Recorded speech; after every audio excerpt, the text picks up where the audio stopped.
Avant, le mariage était simple. Monsieur travaille, madame élève les enfants, chacun son rôle. Le contrat était clair, le modèle tenait. Mais aujourd'hui, le contrat n'a pas été annulé, il a été réécrit sans que tout le monde ne signe. Les femmes veulent à juste titre l'indépendance, la carrière, l'égalité, la liberté sexuelle, ah oui. Mais les attentes envers l'homme, elles, n'ont pas disparu. Il doit toujours payer, protéger, assumer, être fort tout en acceptant qu'on n'a plus besoin de lui. C'est paradoxal, n'est-ce pas? Et l'homme, lui, il est perdu entre ces deux époques-là. Tu travailles, tu fais tout pour elle et elle te dit qu'elle n'est pas comblée. Elle veut du frisson, de la nouveauté, du mystère. Le mariage est en train de mourir. Le mariage est en train de mourir. Pourquoi les hommes ne veulent plus se marier en 2025?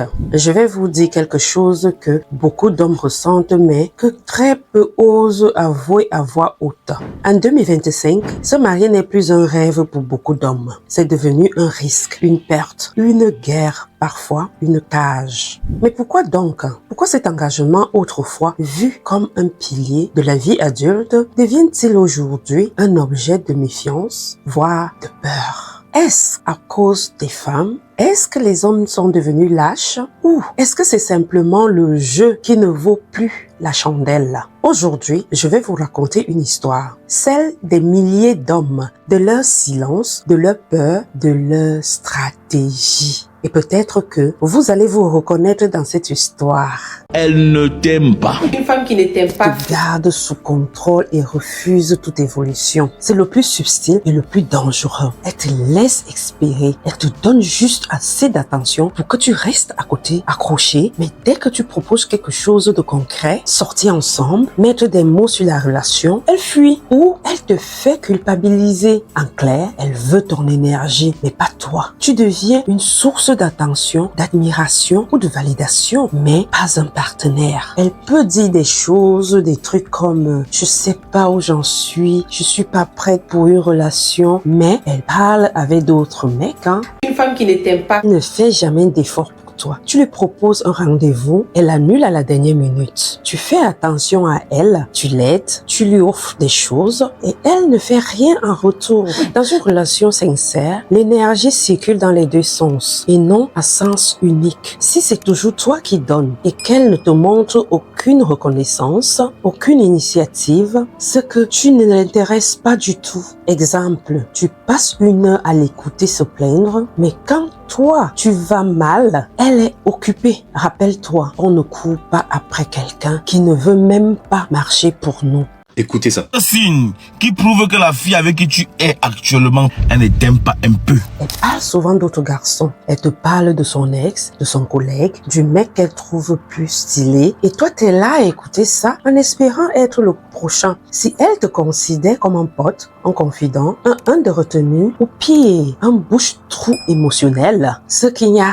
rien de romantique dans son regard. Parfois, elle le fait inconsciemment, mais souvent, c'est une technique pour te maintenir à ta place. Celle du gars qui l'écoute, mais qu'elle ne choisira jamais. Ma question est la suivante. Est-ce qu'elle t'a déjà parlé d'autres gars alors qu'elle sait intérieurement que t'es intéressé? Parce que ce comportement a un nom, ça s'appelle le love bombing. Ce comportement toxique qui consiste dans une relation amoureuse à bombarder d'amour une personne, à l'inonder d'affection et d'attention pour exercer une forme de contrôle sur elle. Un jour, étant émotionnellement épuisé, Sandra tape dans le moteur de recherche Google. Il m'aime trop, puis du tout.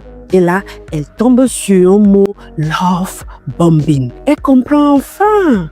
Il te gave d'amour pour t'accrocher, il te dose le silence pour te faire douter et il recommence pour te rendre accro. C'était pas du tout du romantisme. C'était une stratégie, un vrai schéma pour t'avoir dans son filet. Elle a bloqué de partout. Il a crié, supplié et devinez quoi? Il a osé lui dire « tu me détruis ». Et elle voulait juste être aimée. Mais lui, il voulait être admiré. C'est pas pareil. Écoute très bien. Le love bombing, c'est pas du tout de l'amour. C'est un piège, un leurre, un shoot d'affection suivi d'un sevrage brutal sans cause. Il faut arrêter ça. Il faut arrêter de faire plaisir aux autres alors que toi-même tu ne t'aimes pas. Aime ton prochain comme toi-même et non aime ton prochain plus que toi-même. Aime ton prochain comme toi-même et non aime ton prochain plus que toi-même. Nous veillons à faire preuve de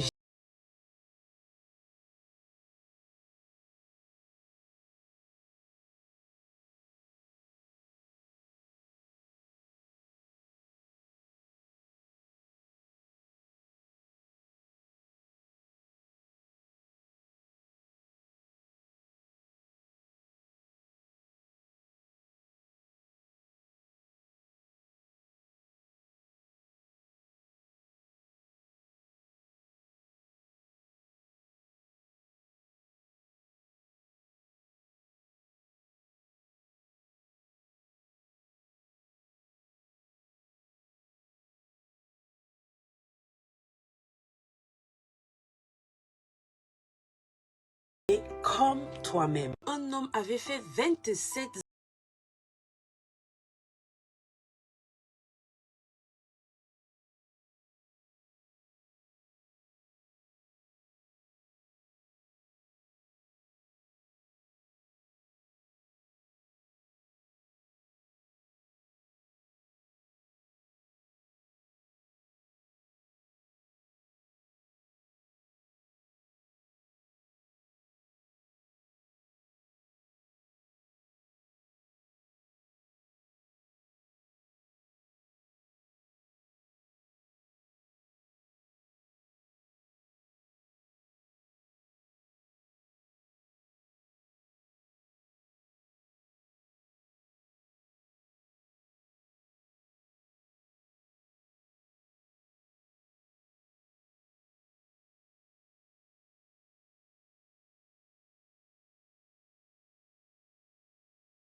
détruit les États, tandis que la mentalité de tolérance construit les nations.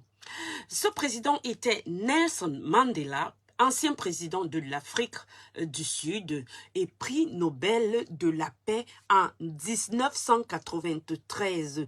Et vous, à sa place, auriez-vous rendu l'appareil au monsieur ou suivi la mentalité de tolérance? Like, partage et surtout, abonne-toi. Merci et à très bientôt.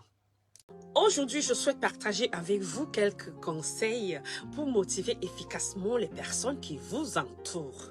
La motivation est cruciale pour maintenir un environnement positif et constructif, que ce soit au travail, au sein de votre équipe ou dans vos relations personnelles. Voici quelques stratégies que vous pouvez mettre en œuvre pour inspirer et encourager des personnes autour de vous. Tout d'abord, montrez le bon exemple vous-même. Montrez aux autres ce que signifie avoir une solide éthique de travail. une attitude positive et un dévouement à la croissance. En incarnant ces qualités, vous devenez un modèle pour ceux qui vous entourent et les incite à emboîter le pas. Deuxièmement, communiquez ouvertement et efficacement. Prenez le temps d'écouter les autres, de comprendre leurs besoins et de fournir des commentaires constructifs. En favorisant un dialogue ouvert, vous pouvez répondre à toute préoccupation ou obstacle et offrir des conseils et un soutien en cas de besoin. Enfin, reconnaissez et appréciez les efforts des autres. Célébrez leurs réussites, grandes ou petites, et reconnaissez leur contribution. En faisant preuve d'une véritable gratitude, vous renforcez non seulement les relations, mais vous améliorez également le moral et la motivation. N'oubliez pas que la motivation ne vient pas seulement d'une seule source. Il s'agit d'un effort collectif qui découle d'individus travaillant ensemble vers un objectif commun. En mettant en œuvre ces conseils, vous pouvez créer un environnement dans lequel chacun se sent inspiré et motivé à faire de son mieux. Mes chers abonnés, que cette motivation impacte positivement tous les leaders. Merci et à très bientôt. Voici une femme exceptionnelle que vous devez connaître. Écoutez son histoire incroyable. Cette femme détenait autrefois le record du monde Guinness de la femme la plus lourde du monde. Au début de la vingtaine, elle a rencontré un homme qu'elle a épousé. Le couple a finalement eu un fils. Elle s'est retrouvée à rester à la maison avec leur fils et à cuisiner beaucoup. Son poids a continué à s'accélérer de manière incontrôlable, tout comme son appétit. Elle a finalement essayé plusieurs régimes avec peu de succès. Finalement, après qu'une infection sanguine l'ait amenée à l'hôpital, elle a complètement abandonné l'exercice physique. Ainsi, le repos au lit nécessaire lui a permis d'accélérer sa prise de poids. Elle est restée immobile pendant 8 ans et pesait plus d'une demi-tonne, 540 kg. Plus exactement, l'année qui a suivi, elle est devenue si déprimée et frustrée qu'elle a tenté de se suicider avec des analgésiques. Même si, en raison de son poids, ceux-ci l'ont juste endormie pendant plusieurs jours. Un ami inquiet a contacté Richard Simon, un visage familier dans l'industrie de la perte de poids. Simon a ensuite contacté la dame et lui a longuement parlé. Elle se souvient que Simon avait dit ceci, je cite, « Dieu ne fabrique pas des cochonneries et vous en valez la peine. » Fin de citation. Après l'appel téléphonique, elle a reçu de la part de Simon un colis contenant des cassettes d'exercices et un plan d'alimentation. Elle a commencé petit en tapant dans ses mains. C'était le seul mouvement qu'elle pouvait faire. Elle s'est concentrée sur son régime et s'est tenue aux exercices recommandés par Simon. Après un an, elle avait perdu 420 livres, c'est-à-dire 190 kg. Finalement, elle a reçu une aide extérieure supplémentaire d'un physiothérapeute. Et bientôt, son poids est tombé de 500 livres, c'est-à-dire 230 kg, soit une perte de poids totale de 553 livres, c'est-à-dire 251 kg. Elle a persisté dans son plan de perte de poids et a finalement réduit son poids à 283 livres, c'est-à-dire 128 kg, affirmant une perte de poids totale de 917 livres, c'est-à-dire 416 kg.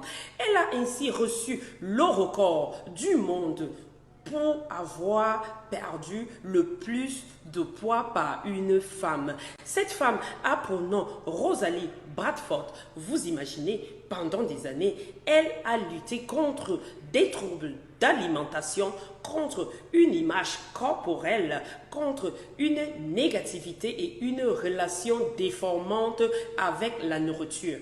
Pour y arriver, elle s'est lancée dans un voyage dans l'amour de soi et la positivité corporelle. Rosalind Bradford a appris à embrasser fièrement son corps. Son parcours nous rappelle que la guérison est possible et que s'aimer soi-même est le fondement même d'une vie épanouie. Like, abonne-toi et surtout partage. Merci et à très bientôt. J'ai envie de motiver quelqu'un aujourd'hui. Saviez-vous que quand on aime quelqu'un pour son argent, c'est pas l'amour, c'est du profit? Et que quand on aime quelqu'un pour son intelligence, c'est pas l'amour, c'est de l'admiration? Et quand on aime quelqu'un pour sa beauté, c'est pas l'amour non plus, c'est de l'attirance. Toutes ces choses-là sont des contrefaçons de l'amour. Elles ne rempliront jamais ton cœur. C'est donc quoi l'amour, le véritable amour? Le vrai amour, lui là, il prend patience. Le vrai amour rend service. Le vrai amour ne jalouse pas. Le vrai amour ne se vante pas. Le vrai amour ne s'enfle pas d'orgueil. Quand on aime quelqu'un, on est capable de donner sa vie pour lui. C'est ça en réalité le véritable amour. Alors, moi je vous aime et je vous considère. Dites-nous en commentaire ce que vous pensez du véritable amour. Aussi, n'hésitez pas de nous envoyer des messages en privé pour une consultation gratuite. Merci et à très bientôt. Hello everybody, today I want to share with you some tips about how to effectively motivate people around you. Motivation is crucial for maintaining a positive and productive environment, whether it's at work, within your team, or in your personal relationship. Here are some strategies you can implement to inspire and encourage those around you. First, lead by example. Show others what it means to have a strong work ethic, a positive attitude, and a dedication to grow. By embodying this quality, you become a role model to those around you and you inspire them to follow your suit. Secondly, communicate openly and effectively. Take the time to listen to others, understand their needs, and provide constructive feedback. By fostering an open dialogue, you can address any concern or obstacle and offer guidance and support when needed. Finally, recognize and appreciate the efforts of others. Celebrate their successes, big or small, and acknowledge their contributions. By showing genuine gratitude, you not only strengthen relationships, but also boost morale and motivation. Remember, motivation doesn't come from just one source. It is a collective effort that stems from individual working together towards common goal. By implementing those tips, you can create an environment where everybody feels inspired and motivated to do their best. Dear leaders, I hope these tips motivate you. Thank you and see you very soon. J'ai envie de motiver quelqu'un aujourd'hui. Saviez-vous que quand on aime quelqu'un pour son argent, c'est pas l'amour, c'est du profit? Et que quand on aime quelqu'un pour son intelligence, c'est pas l'amour, c'est de l'admiration? Et quand on aime quelqu'un pour sa beauté, c'est pas l'amour non plus, c'est de l'attirance. Toutes ces choses-là sont des contrefaçons de l'amour. Elles ne rempliront jamais ton cœur. C'est donc quoi l'amour, le véritable amour? Le vrai amour, lui là, il prend patience. Le vrai amour rend service. Le vrai amour ne jalouse pas. Le vrai amour ne se vante pas. Le vrai amour ne s'enfle pas d'orgueil. Quand on aime quelqu'un, on est capable de donner sa vie pour lui. C'est ça en réalité le véritable amour. Alors, moi je vous aime et je vous considère. Dites-nous en commentaire ce que vous pensez du véritable amour. Aussi, n'hésitez pas de nous envoyer des messages en privé pour une consultation gratuite. Merci et à très bientôt. Bonjour, voici l'histoire d'une dame qui par curiosité prend le téléphone de son mari pour fouiller et tombe sur des noms affectueux tels que bébé, chérie, ma biche, ma princesse. Par curiosité, elle se décida d'appeler tous ces noms. Mais quand elle appelle, elle se rend compte que les personnes qui portent ces noms sont toutes de sa belle famille. C'est-à-dire que son mari a donné ses surnoms à ses propres parents. Vu qu'elle n'a rien trouvé de suspect, elle a conclu que son mari était un homme fidèle et qu'il ne la trompait pas. Un jour, elle décida de faire appel à un maçon pour venir faire un petit travail dans leur maison. Elle voit le nom maçon dans le téléphone de son mari et elle appelle. Elle entend à l'autre bout du fil la voix d'une femme qui dit « Allô chérie, on se voit quand ?» Elle coupe et décide d'appeler le plombier. Elle tombe encore sur une autre femme qui dit « Allô chérie, on se voit quand ?» Surprise, elle décide d'appeler le mécanicien et tombe encore sur une autre femme avec le même discours. Autrement dit, son mari a donné les noms affectueux susceptibles de révéler qu'il a d'autres copines à sa famille et les noms bizarres à ses vraies copines. C'est une erreur de penser qu'on peut contrôler un être humain, sachant que la curiosité peut détruire les foyers. Quelle que soit ta jalousie, quel que soit ton contrôle, quelle que soit ta surveillance, cela n'empêchera pas ton conjoint de faire ce qu'il a envie de faire. Alors, de grâce, arrête de l'étouffer et prends conscience de qui tu es. Donne-toi de la valeur. Prends soin de toi. Fais-toi beau, fais-toi belle et fais-toi plaisir. Apprends à être heureux seul et pas forcément avec l'autre. C'est comme ça que tu gagneras son attention, son respect et même son amour.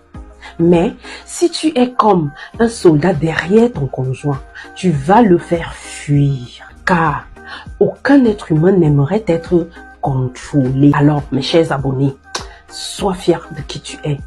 Sois fier de ton conjoint. Sois une lampe qui éclaire ton conjoint et non un dragon qui vomit le feu. J'espère que cette histoire ne te poussera pas à commencer à fouiller le téléphone de ton conjoint dans le but de voir quelque chose et risque au contraire de trouver ce que tu n'as pas envie de voir. Like, partage et surtout, abonne-toi. Merci et à très bientôt. Mes chers abonnés, arrêtons de chercher coûte que coûte le mariage. Cherchons plutôt en premier le bonheur conjugal et expérimentons-le. Et tout le reste nous sera donné par-dessus tout. Bonjour, comment nettoyer ses engrammes? J'ai reçu cette question sur la vidéo précédente. Le processus de nettoyage des engrammes peut prendre assez de temps selon le degré d'impact.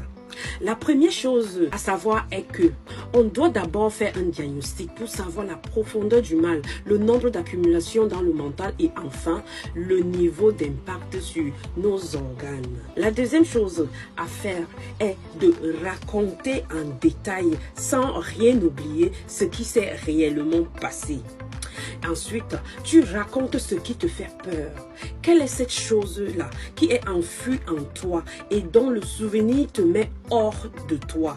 Avec beaucoup de courage et sans honte, raconte exactement toute la scène à quelqu'un de confiant, par exemple un coach ou alors un expert. Ou alors, se raconter à toi-même la scène plusieurs fois. Seulement, ça demande beaucoup de courage. Cet exercice permet au mental analytique qui s'est bloqué pendant le choc émotionnel de pouvoir maintenant bien analyser, puis va enregistrer la scène et le mental réactif va se vider. Le but de cet exercice ici est de pouvoir vider le mental réactif.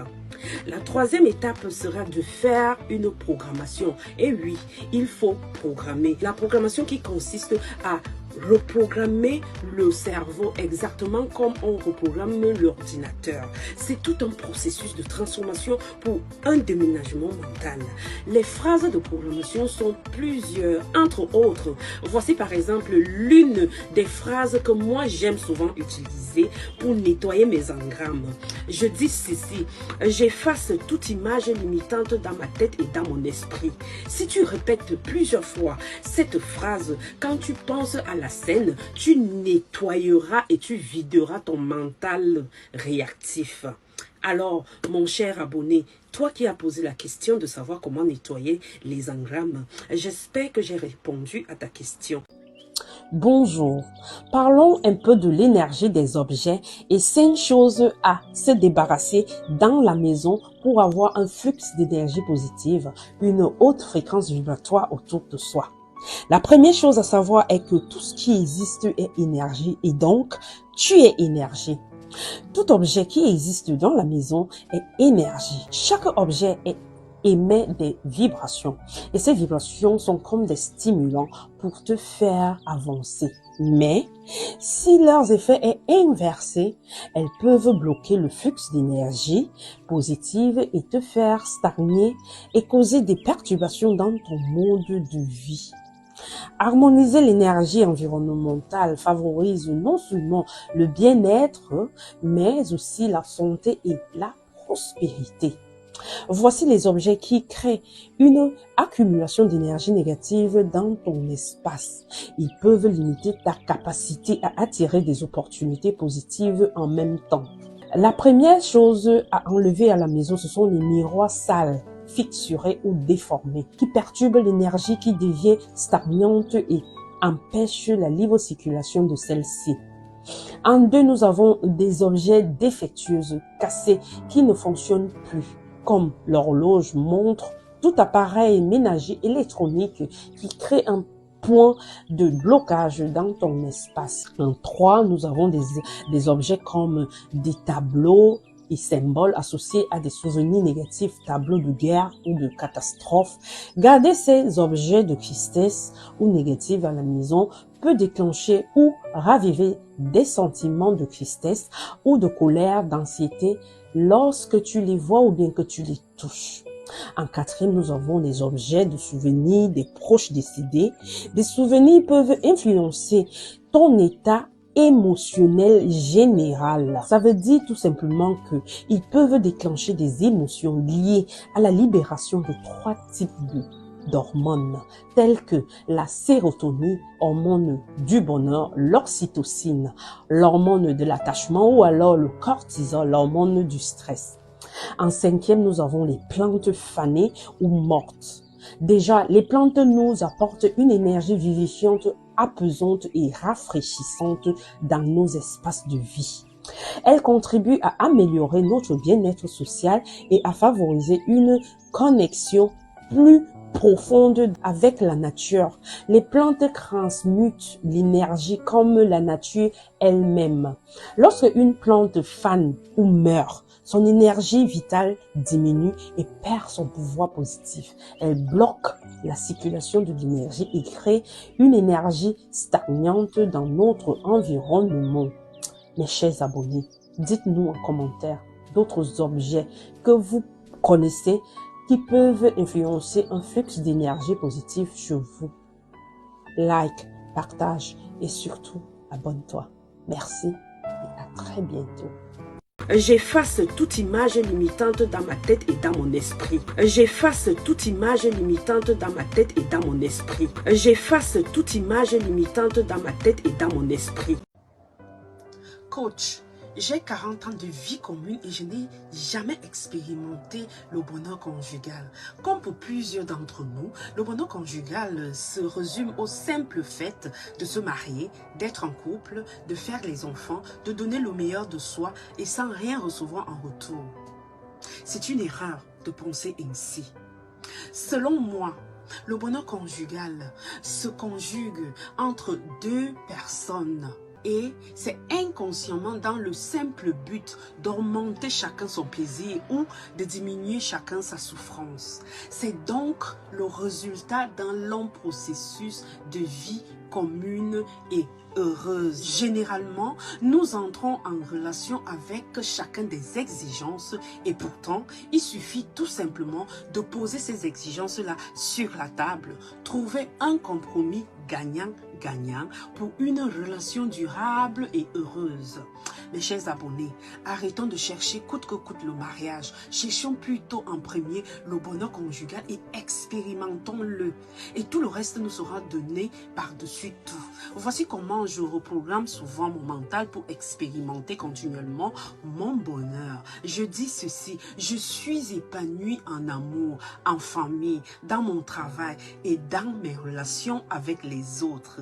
Alors, dis-nous en commentaire ce que c'est le bonheur conjugal pour toi. Merci et à très bientôt. Je suis épanoui en amour, en famille, dans mon travail et dans mes relations avec les autres. Voici comment je reprogramme souvent mon mental pour expérimenter continuellement mon bonheur. Je dis ceci, je suis épanoui en amour, en famille, dans mon travail et dans mes relations avec les autres. Mes chers abonnés, arrêtons de chercher coûte que coûte le mariage. Cherchons plutôt en premier le bonheur conjugal et expérimentons-le. Et tout le reste nous sera donné par-dessus tout. Réfléchis au poids dont tu aimerais vraiment soulager ta conscience. Sinon quoi? Tu vas coller des paillettes partout sur mon corps?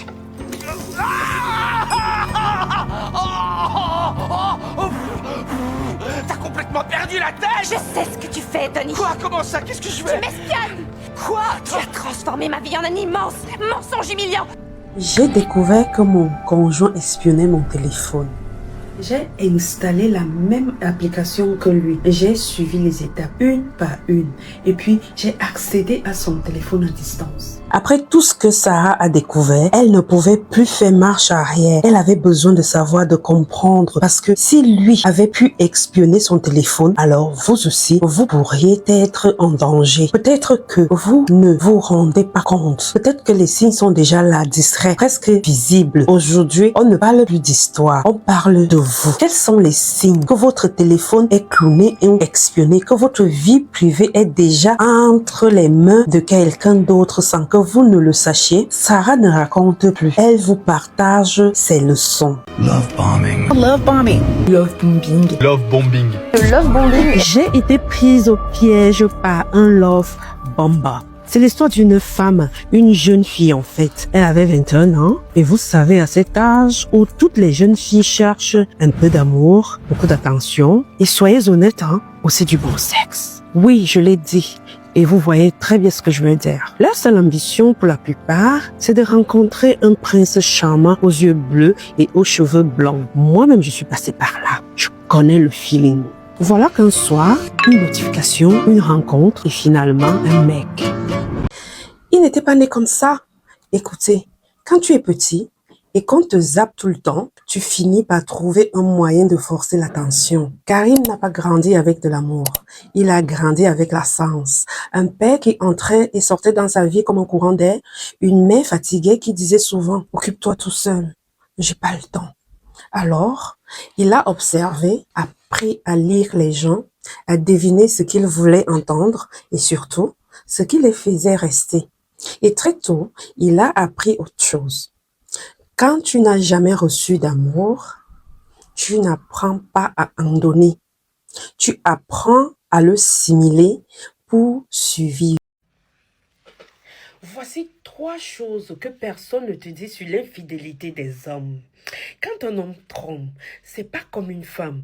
Il le fait pas forcément parce qu'il ne t'aime plus. Il peut t'aimer sincèrement et quand même te tromper. Pas pour te quitter, hein, juste pour combler un vide, un manque d'ego, un moment de faiblesse. Et c'est ça le plus dangereux avec l'homme. Ce qu'il peut détruire sans vouloir tout casser. Voici 3 vérités sur l'infidélité des hommes que personne ne veut vraiment entendre. En un, il peut t'aimer et te tromper quand même. Contrairement à beaucoup de femmes, l'homme peut dissocier totalement, c'est-à-dire faire l'amour avec une autre et rentrer dormir tranquillement dans le même lit que toi, pensant qu'il maîtrise, que c'est pas grave, qu'il est au contrôle de la situation tant qu'il revient à toi. En 2, il croit que c'est juste physique et donc excusable. Il se persuade que c'était sans importance, qu'il n'y avait pas d'émotion, mais c'est pas parce que c'était vide que ça ne fait pas mal. Là où une femme trompe souvent avec le cœur, l'homme par contre trompe sans conscience avec sa tête.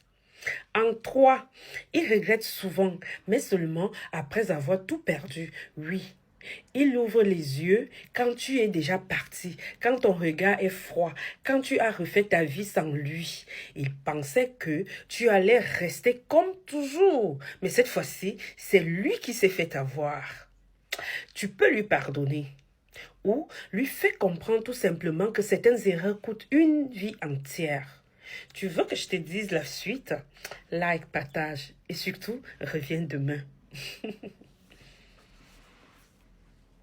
J'aurais pu refermer ce calepin, faire comme si je n'avais rien vu, mais j'ai décidé d'y aller, de comprendre. Alors, j'ai tapé l'adresse du site en question. Et là, impossible d'y accéder. Le site était protégé. Ça m'a rendu folle. Il me fallait savoir. Je me suis abonnée au site et j'ai payé. Oui, j'ai pris ce risque. Et ce que j'ai vu, je ne l'oublierai jamais. Ce site, c'était un guide, un tutoriel complet pour espionner quelqu'un.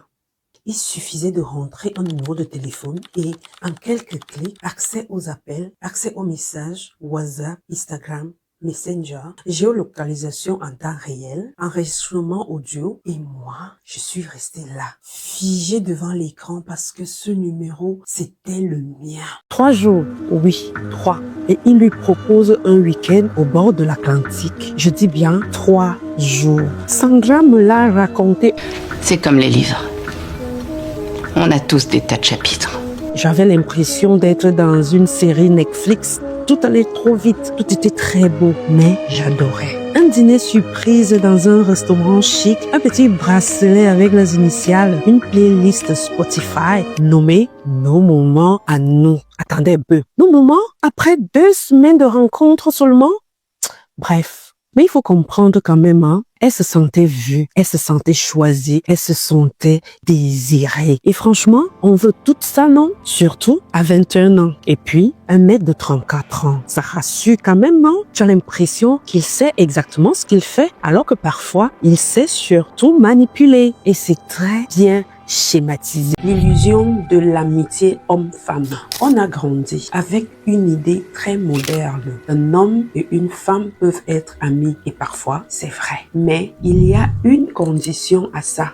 Le non-désir mutuel. Or, soyons honnêtes, dans la majorité des cas, ce n'est pas le cas. Un homme, ami proche d'une femme mariée, peut parfois cacher une attente silencieuse, un désir refoulé, une envie d'être là, au cas où. Ce n'est pas toxique, hein? Ce n'est pas calculé non plus. C'est plutôt humain. Et c'est pour ça que ce genre de lien est dangereux pour la solidité du couple. 5 raisons pour lesquelles une femme mariée ne doit pas avoir d'amis garçons.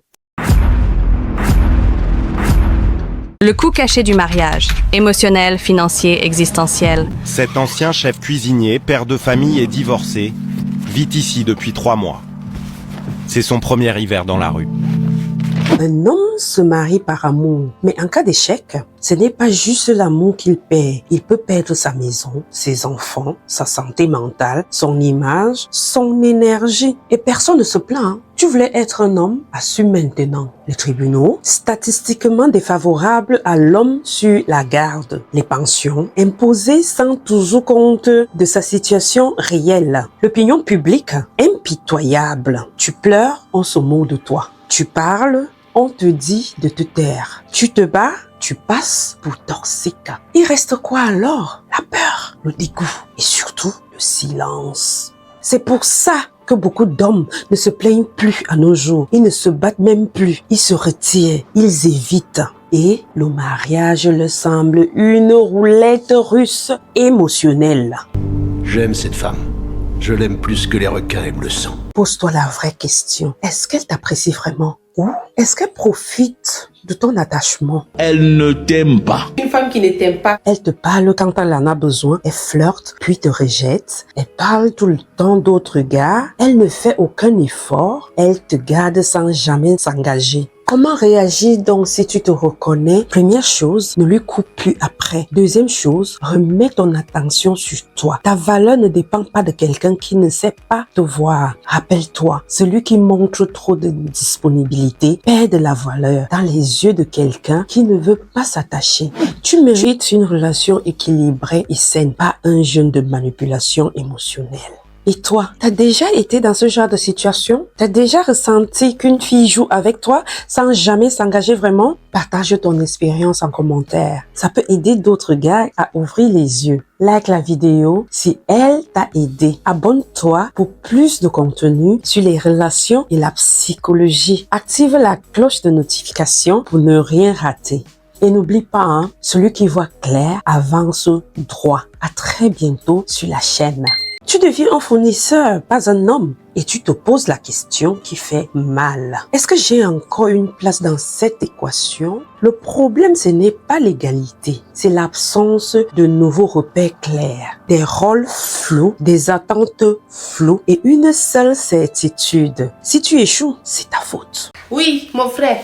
Lorsque la femme ne t'aime pas là, Elle flirte avec toi, puis te repousse. Elle te donne de l'attention, te fait des compliments, te regarde dans les yeux. Tu penses qu'il y a un truc, une étincelle qui s'allume. Et dès que tu montres que tu t'attaches, elle te refroidit. C'est du flirt émotionnel toxique. Elle aime l'effet qu'elle a sur toi, mais elle n'a aucune intention d'aller plus loin avec toi. Par exemple, elle te dit « Tu comptes beaucoup pour moi ». Puis, elle disparaît pendant une semaine sans donner de nouvelles. C'est une manière de garder ton attention sans jamais s'engager. Écoutez ça. Elle ne t'aime pas un peu. Une femme qui ne t'aime pas te parle seulement quand elle en a envie. Tu lui envoies un message, elle met 3 heures à répondre. Mais dès qu'elle a besoin de te parler, tu dois être là tout de suite. Elle gère la relation à sa convenance, uniquement quand ça l'arrange. Elle t'aime pas, faut la laisser. Par exemple, tu proposes de la voir, elle est occupée. Mais quand elle s'ennuie ou qu'un autre plan tombe dans l'eau, elle revient vers toi. Ma question est la suivante. Est-ce que tu te sens disponible à la demande pour quelqu'un sans jamais être une priorité pour elle? Écoutez ça. Elle ne t'aime pas un peu. Une femme qui ne t'aime pas te parle seulement quand elle en a envie. Tu lui envoies un message, elle met 3 heures à répondre. Mais dès qu'elle a besoin de te parler, tu dois être là tout de suite. Elle gère la relation à sa convenance, uniquement quand ça l'arrange. Elle t'aime pas, faut la laisser. Par exemple, tu proposes de la voir, elle est occupée. Mais quand elle s'ennuie ou qu'un autre plan tombe dans l'eau, elle revient vers toi. Ma question est la suivante. Est-ce que tu te sens disponible à la demande pour quelqu'un sans jamais être une priorité pour elle? Pourquoi les hommes ne veulent plus se marier? Pourquoi de plus en plus d'hommes ne veulent plus se marier? C'est pas par peur de s'engager, c'est bien plus profond que ça. 1. Les hommes ne voient plus l'intérêt. Beaucoup se disent: pourquoi se marier alors que je peux aimer, vivre en couple, avoir des enfants, sans risquer de tout perdre devant un juge? Le mariage est vu comme un contrat risqué, pas comme une promesse d'amour. En 2, trop de divorces, trop de douleurs. Ils ont vu leur père se faire briser, leur pote perdre ses biens. Les hommes se relèvent difficilement après un divorce.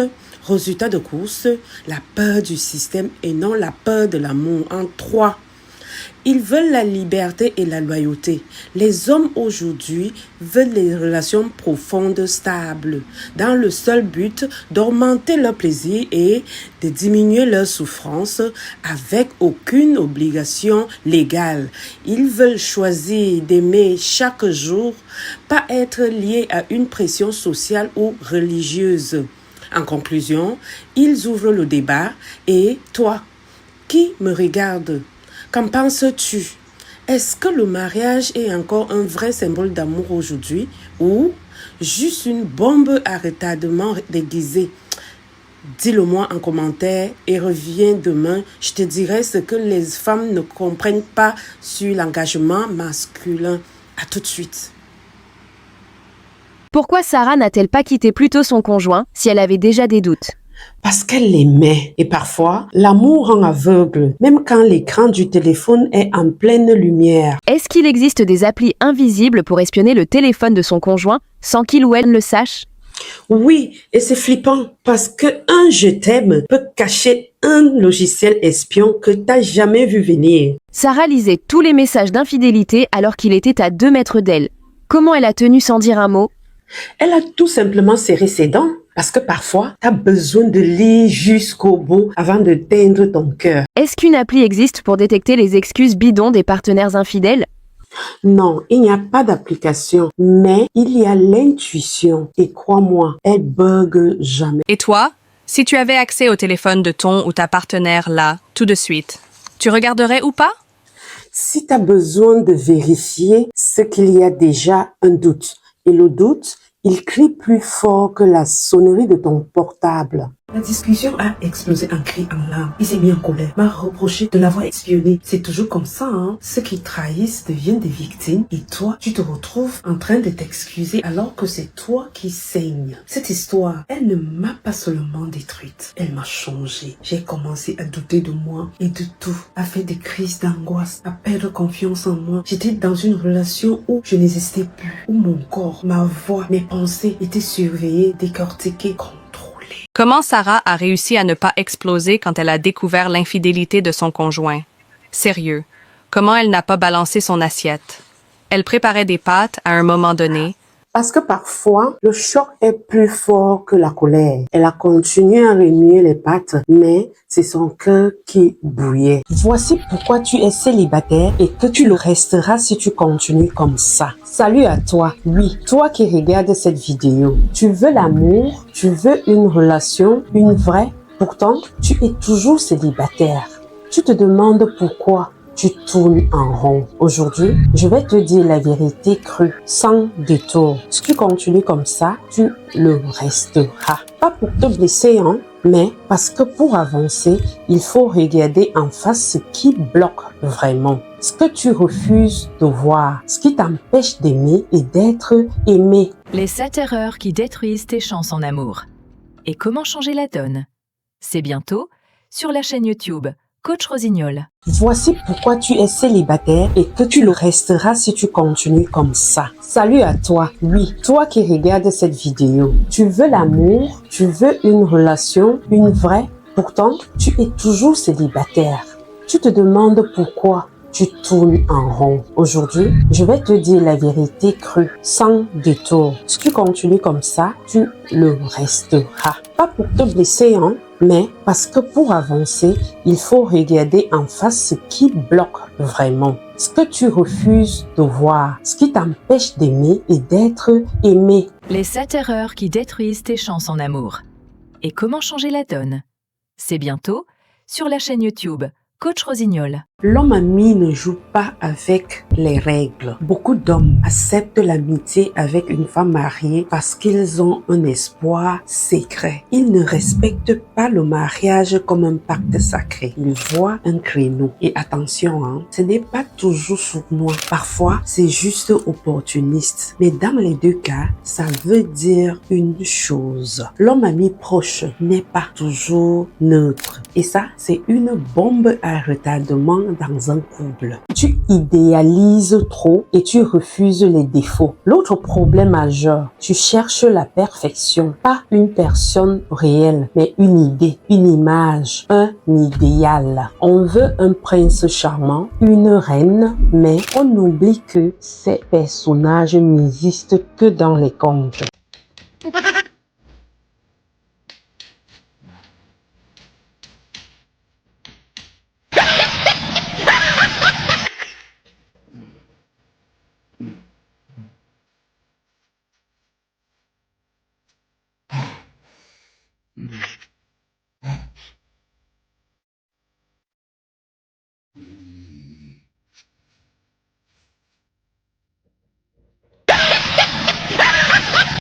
Voici une femme exceptionnelle que vous devez connaître. Écoutez son histoire incroyable. Cette femme détenait autrefois le record du monde Guinness de la femme la plus lourde du monde.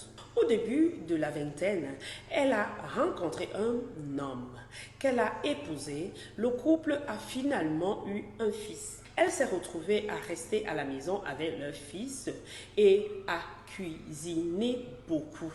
Son poids a continué à s'accélérer de manière incontrôlable, tout comme son appétit.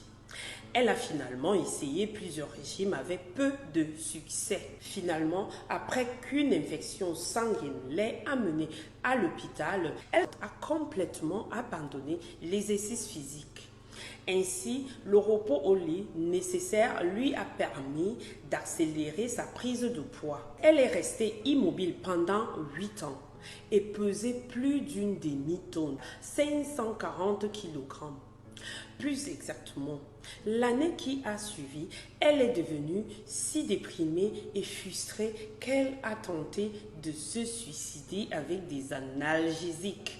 Même si, en raison de son poids, ceux-ci l'ont juste endormie pendant plusieurs jours. Un ami inquiet a contacté Richard Simon, un visage familier dans l'industrie de la perte de poids. Simon a ensuite contacté la dame et lui a longuement parlé. Elle se souvient que Simon avait dit ceci, je cite, « Dieu ne fabrique pas des cochonneries et vous en valez la peine. » Fin de citation. Après l'appel téléphonique, elle a reçu de la part de Simon un colis contenant des cassettes d'exercices et un plan d'alimentation. Elle a commencé petit en tapant dans ses mains. C'était le seul mouvement qu'elle pouvait faire. Elle s'est concentrée sur son régime et s'est tenue aux exercices recommandés par Simon. Après un an, elle avait perdu 420 livres, c'est-à-dire 190 kg. Finalement, elle a reçu une aide extérieure supplémentaire d'un physiothérapeute. Et bientôt, son poids est tombé de 500 livres, c'est-à-dire 230 kg, soit une perte de poids totale de 553 livres, c'est-à-dire 251 kg. Elle a persisté dans son plan de perte de poids et a finalement réduit son poids à 283 livres, c'est-à-dire 128 kg, affirmant une perte de poids totale de 917 livres, c'est-à-dire 416 kg. Elle a ainsi reçu le record du monde pour avoir perdu le plus de poids par une femme. Cette femme a pour nom Rosalie Bradford. Vous imaginez, pendant des années, elle a lutté contre des troubles d'alimentation, contre une image corporelle, contre une négativité et une relation déformante avec la nourriture. Pour y arriver, elle s'est lancée dans un voyage dans l'amour de soi et la positivité corporelle. Rosalind Bradford a appris à embrasser fièrement son corps. Son parcours nous rappelle que la guérison est possible et que s'aimer soi-même est le fondement même d'une vie épanouie. Like, abonne-toi et surtout, partage. Merci et à très bientôt. En tant que coach, je voudrais motiver quelqu'un ce jour. Tu ne te sens jamais prêt pour faire des choses qui te font peur. Tu ne te sens jamais prêt pour faire ce saut, ce grand pas, pour affronter ce monstre qui est la peur. Ton cerveau est conçu pour te protéger et le changement nécessite des risques. Par conséquent, tu te protèges en disant peut-être demain, peut-être après-demain. Alors, si tu veux changer ta vie, tu dois prendre une décision pour la changer. Et cette décision est de s'inscrire massivement au Centre international de mode et de cinéma Étoile, CMCE. À partir de cette année académique, vous allez voir que le volet mode, fashion, prendra une autre tournure. Je serai votre consultante en Fashion Design and Clothing pour la masterclass en ligne sur la plateforme Telegram, car nous sommes à l'aube du digital. J'apporterai ma modeste contribution à l'édifice pour encourager tout jeune ayant un rêve de devenir créateur de mode à voir son rêve devenir une réalité. Alors que chacun soit prêt avec les outils nécessaires et appropriés et ensemble nous gagnerons. C'était Coach Rose, créatrice de mode anglo-saxon, consultante en fashion et clothing depuis le Royaume-Uni. Merci et à très bientôt. Bonjour à tous. Savez-vous que quand la vie te presse, le succès sort de toi? Étant encore enfant, elle a vécu dans une extrême pauvreté. Elle a été violée à répétition des centaines de fois par les membres de sa famille, s'habillant avec des robes confectionnées par des tissus de sacs de pommes de terre. Progressivement, elle a enlevé ce vêtement pour se revêtir d'un manteau de gloire, où rien ne peut plus l'ébranler. Je la nomme Oprah Winfrey, l'une des femmes les plus influentes en ce moment au monde.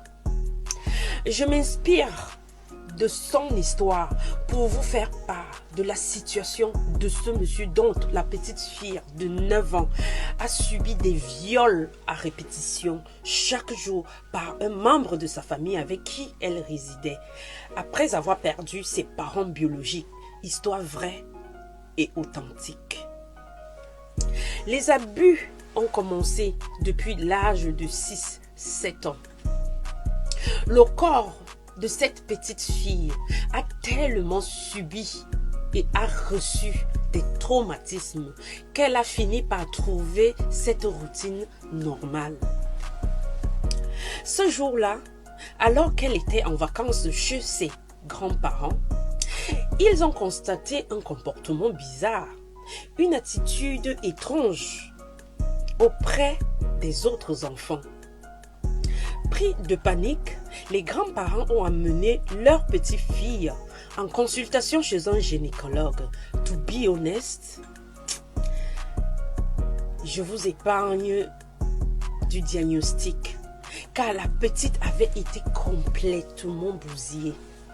Gentiment, après une prise de conscience et une estime de soi, la petite a finalement expliqué qui lui faisait ça, le nombre de fois par jour et ce qui devait lui arriver si jamais elle en parlait à quelqu'un. Toujours une histoire similaire d'un bébé de 10 mois qui a subi les mêmes abus sexuels, mais plutôt dans son rectum. Mes chers abonnés, c'est pathétique. Le monde dans lequel nous vivons, c'est douloureux. Nous vivons à l'ère du Verseau, où les choses cachées sont mises à nu. En tant que parents, nous devons tous avoir la responsabilité de veiller sur nos enfants en les rassurant tous les jours. Ces 3 mots, pour un déménagement mental et une confiance en soi. Dites à vos enfants tous les jours combien vous les aimez, combien vous les faites confiance et combien ils sont importants pour vous. Je vous assure, ça va leur redonner la confiance en soi. C'est Christ et tabou.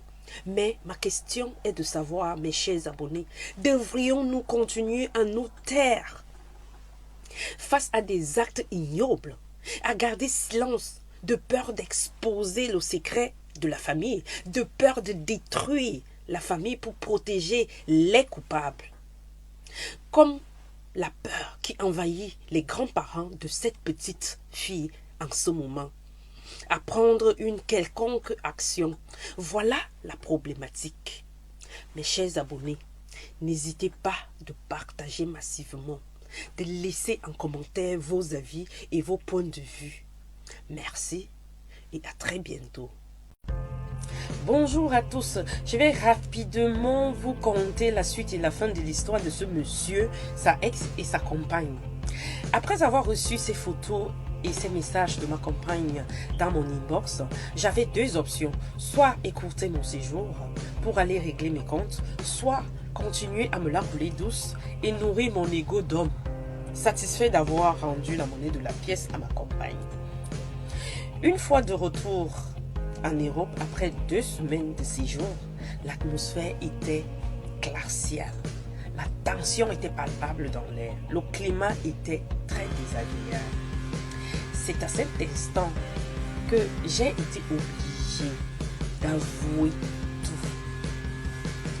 Quand j'ai dit à ma compagne que c'est à cause de sa relation virtuelle découverte dans son téléphone qui m'a poussée à cette faute, elle est tombée en sanglots. Elle était diminuée et sans voix. Alors, pour couper l'histoire courte, nous avons décidé de faire table rase après une bonne séance de coaching et nous avons su surmonter cette tempête en nous remettant en cause l'un l'autre, en demandant pardon mutuellement, car chacun avait une part de responsabilité dans cette histoire. En mettant nos égos de côté pour un nouveau départ. Alors, mes chers abonnés, voilà ce qui s'est passé après cette histoire. Je puis vous dire et vous confirmer que ce couple est happily ever after. C'est en quelque sorte ce qu'on appelle le pouvoir du pardon, car le pouvoir du pardon surpasse tout et te rend la conscience libre. Alors, merci à tous ceux qui ont suivi cette histoire et qui ont apporté leur modeste contribution et leurs conseils. Nous ne vous dirons jamais assez merci et à très bientôt. Bonjour. La mère de cette adolescente a sollicité un coaching pour enfants, histoire vraie et authentique. Sa fille gardait un mutisme absolu, s'enfermant en elle-même, refusant de manger car elle traversait l'enfer. Voici l'histoire de la jeune fille. Après une séance de coaching de l'estime de soi, de self-love, elle s'est finalement ouverte à nous. Tout a commencé en juillet de cette année, quand ce sugar daddy du nom de David m'a contacté sur mon Instagram, me proposant d'être son sugar baby, et pour cela, il me payerait l'équivalence d'un montant de 5 000 € tous les mois si j'acceptais être son sugar baby. J'ai directement répondu, je ne vends pas mon corps ni mon sexe pour de l'argent. Suite à cette réponse, il m'a rassuré que ça n'avait rien à voir avec du sexe. Que c'était juste quelques conversations chaque soir au coucher pour lui faire plaisir, car, dit-il, je me sens seul et j'ai besoin de quelqu'un avec qui passer du temps virtuellement moyennant de l'argent. Après avoir été correctement brainwashed par des messages gentils par-ci et des super messages sympas par-là, en fin juillet, la conversation a changé et me voici dans un rouleau compresseur, dans un engrenage qui a duré en moyenne 5 mois. Ce soir-là, je reçois un message de lui me disant « Mon sugar baby, j'ai déjà tes 5 000 € prêts à t'envoyer, mais vu que je réside aux États-Unis, le transfert sera dans ton PayPal account. » J'ai vu effectivement, autant pour moi, les 5 000 € dans mon compte PayPal. Et PayPal me demandait de faire pour que les frais, le montant soit effectivement crédité dans mon compte. Il fallait que je puisse payer des frais. Et les frais remontaient à une maudite somme de 100 € pour que je puisse recevoir les 5 000 €. Le Sugar Daddy m'a amené à ouvrir un compte Telegram et m'a donné les coordonnées en ligne dans un compte crypto-monnaie où je pouvais transférer les 100 € pour recevoir les 5 000 €. C'est ainsi que j'ai fait le premier transfert qui s'est bel et bien passé. En août, j'ai fait le second transfert de près de 1 000 € qui s'est aussi très bien passé. En septembre, j'ai fait le troisième transfert de 500 €. Et puis en octobre, j'ai fait un autre transfert de 600 €. Aujourd'hui, c'est le même baratin, des excuses par-ci par-là. Soit le transfert ne passe pas, soit la réception ne donne pas, et que voilà la connexion qui a des problèmes, et je n'ai jamais reçu mes 5 000 €. C'est ainsi que j'ai vidé mon compte, mon salaire, mon crédit étudiant, jusqu'à ce que je suis rentrée à découvert dans ma banque, et la banque a bloqué mon compte. Ce Sugar Daddy m'a interdit de parler de cette histoire à qui que ce soit, ni à mes parents, ni à mes amis. Et si j'en parlerais, je n'aurais jamais mes 5 000 €. J'étais donc coincée dans ce tourbillon, dans cet engrenage. Et c'est alors là que j'ai réalisé que c'était une grosse arnaque. Quelle honte! Je me suis directement renfermée en moi-même, et je suis rentrée dans un mutisme absolu. Qu'aujourd'hui, j'ai compris la profondeur de ma naïveté, de mon ignorance de la cybercriminalité sur les adolescents. Mes chers abonnés, la cybercriminalité existe, c'est une réalité, c'est un fléau qui touche non seulement les enfants, les adultes et même les vieillards pour récupérer leur pension vieillesse. Ah oui, les scams sont partout. L'Internet est une jungle.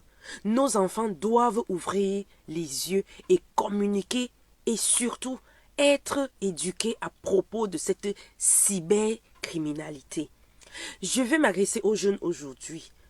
Vos parents ont une longueur d'onde sur vous.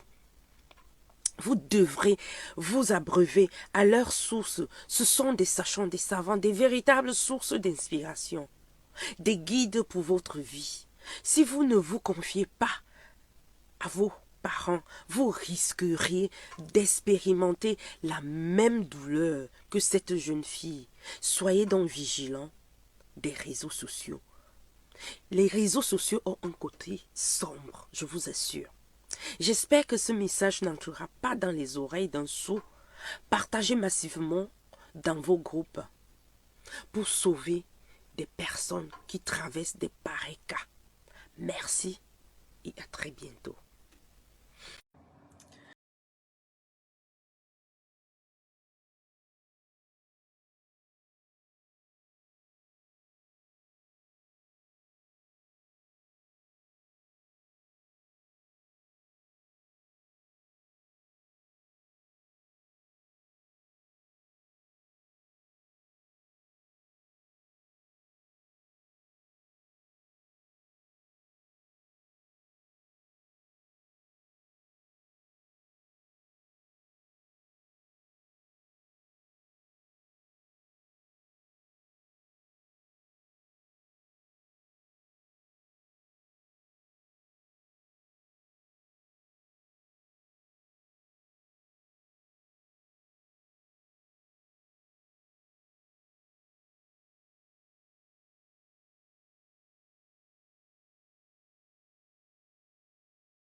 de la confiance en soi. Ce sujet est étudié depuis de nombreuses années en psychologie et en neurosciences.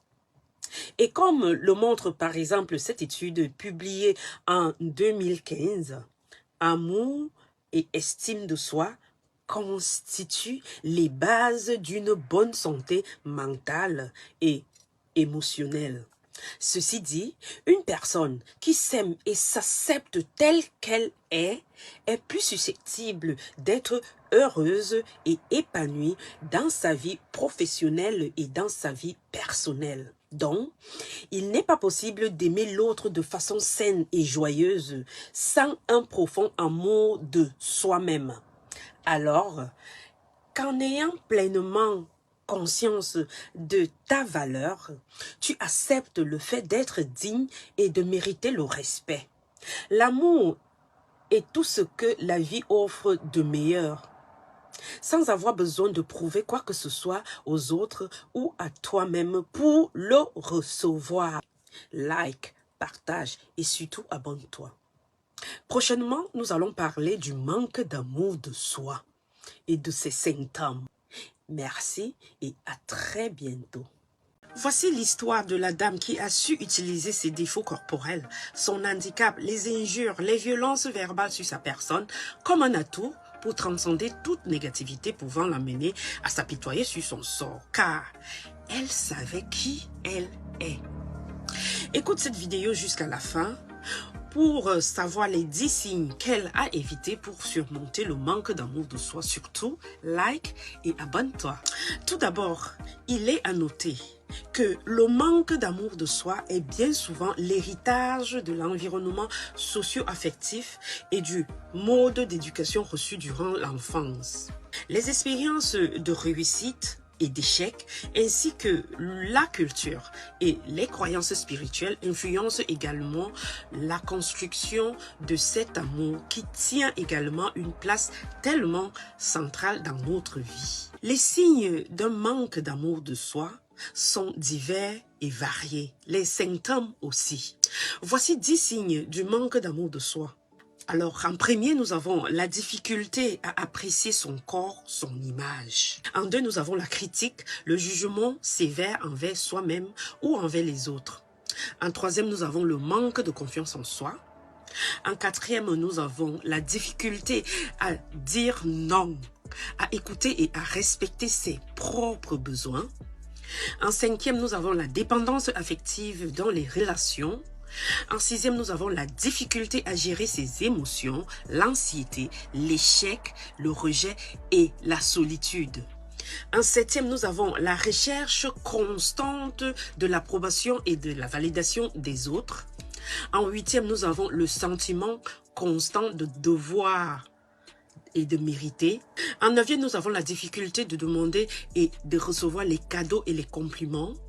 Et en 10e position, nous avons le comportement autodestructeur, l'abus et les excès, drogue, alcool, etc. Avec ces 10 symptômes, vous comprenez qu'il est donc important de cultiver l'amour de soi au quotidien pour augmenter son niveau de bien-être et la qualité de ses relations et surtout la qualité de vie. Que penses-tu de cette histoire de la dame? Écris en commentaire. Merci et à très bientôt. Voici l'histoire d'une jeune femme nommée Émilie qui a toujours été une personne gentille et attentionnée. Mais elle se retrouvait souvent dans des relations pas du tout saines qui l'épuisaient émotionnellement. Écoute l'histoire jusqu'à la fin. Certains pourraient se retrouver. Surtout like et abonne-toi. Émilie avait un cœur en or et elle voyait toujours le bien chez des gens. Cela la rendait vulnérable face à ceux qui profitaient de sa gentillesse.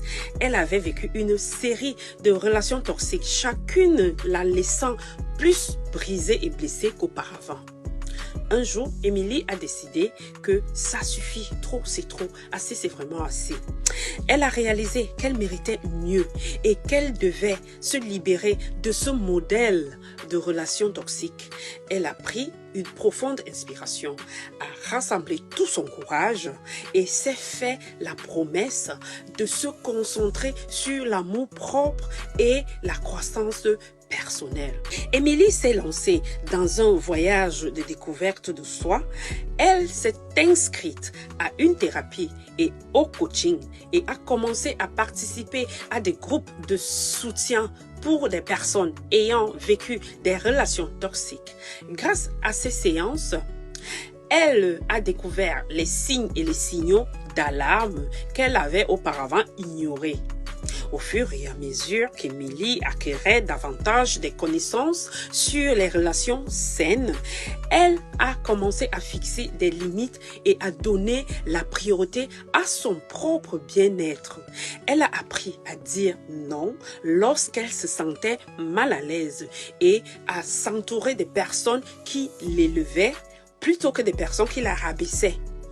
Pendant cette période, Emily a également redécouvert ses passions et ses passe-temps. Elle s'est donc lancée dans la peinture et dans l'écriture, trouvant un réconfort et joie dans ces activités-là. Plus elle se concentrait dans son propre bonheur, moins elle avait envie des relations toxiques. Un jour, lorsque Emily se baladait sur un magnifique sentier, elle a rencontré un homme gentil et compatissant nommé Ryan. Ryan comprenait l'importance des relations saines et avait également surmonté un passé toxique. Ils se sont connectés instantanément et leur expérience partagée de croissance et de guérison leur ont rapprochés. Emily et Ryan se sont soutenus mutuellement et sont encouragés mutuellement à grandir ensemble encore plus loin. Ils ont construit une relation basée sur la confiance, le respect et le soutien mutuel. Emily a enfin ressenti ce que c'était que d'être dans une relation saine et aimable. Ensemble, Emily et Ryan ont créé un espace sûr où ils pouvaient communiquer ouvertement et honnêtement. Ils ont appris de leurs erreurs passées et ont travaillé ensemble pour garantir que leur relation reste saine et enrichissante. Le parcours d'Emily pour surmonter les relations toxiques a été difficile, mais il a également été transformateur. Elle a réalisé qu'elle détenait le pouvoir de se libérer des schémas toxiques et de créer une vie remplie d'amour et de bonheur. Alors qu'Emily et Ryan poursuivaient leur voyage ensemble, ils ont inspiré les autres autour d'eux à donner la priorité à leur propre bien-être et à se libérer des relations toxiques. Leur histoire est devenue une lueur d'espoir pour tous ceux qui ont déjà eu à traverser ou à vivre des relations malsaines. J'espère que l'histoire d'Emily va te réconforter, toi qui traverses des moments sombres de ta vie. Like, partage et surtout abonne-toi. Merci et à très bientôt.